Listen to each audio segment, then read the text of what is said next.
fais partie d'une chorale qui s'appelle le Grand Chœur du Centre-Sud. On joue à l'église Sacré-Cœur de Jésus sous la direction du grand chef André Papa-Thomas, qui est un homme extraordinaire. C'est une chorale inclusive. Il accepte tout le monde.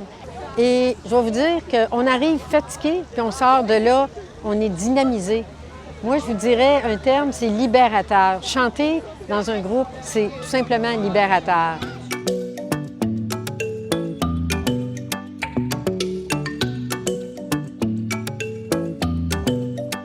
On se rejoint le dimanche. Il n'y a pas de religion, mais il y a une spiritualité écœurante, ça se peut pas. J'ai la chair de poule à sentir cette spiritualité qu'on a ensemble. On est en communion, une communauté hirsute, disparate, comme des rencontres très improbables qu'on fait.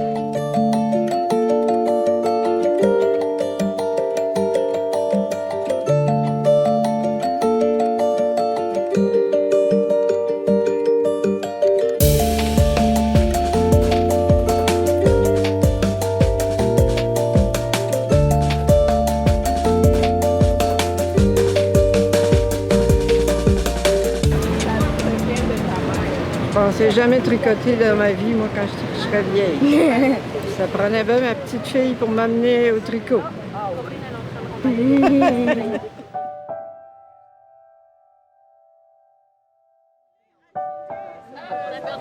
Bien, moi, ça faisait des années que je savais que ça existait, mais j'étais trop timide, j'osais pas m'impliquer.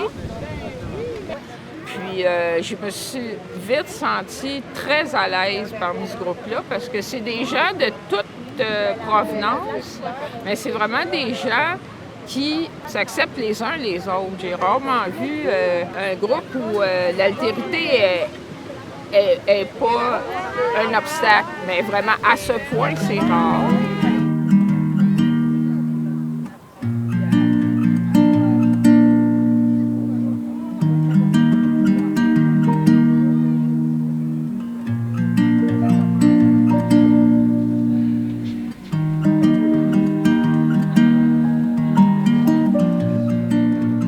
Quand j'ai vu ma propre photo et je rentrais à l'événement, c'était quand même très touchant, je pense. Et c'est voir peut-être mon expérience dans une photo, dans un livre. C'est quelque chose qui ça passe pas tous les jours. Et c'est une façon aussi de rencontrer mon expérience à des autres femmes que je sais qui ont vécu la même situation. Et que c'est difficile au début, c'est très difficile, c'est très frustrant parfois, mais c'est l'effet de juste donner un petit espoir que les choses changent. Moi, je trouve que c'est important ce projet parce que comme ça, on voit que les immigrations, ce n'est pas quelque chose de rose, ça peut être quelque chose de difficile. Et comme ça, on peut comprendre les autres gens, qu'est-ce qu'ils vivent. On peut les comprendre mieux et donc on peut vivre mieux avec les gens qui nous entourent.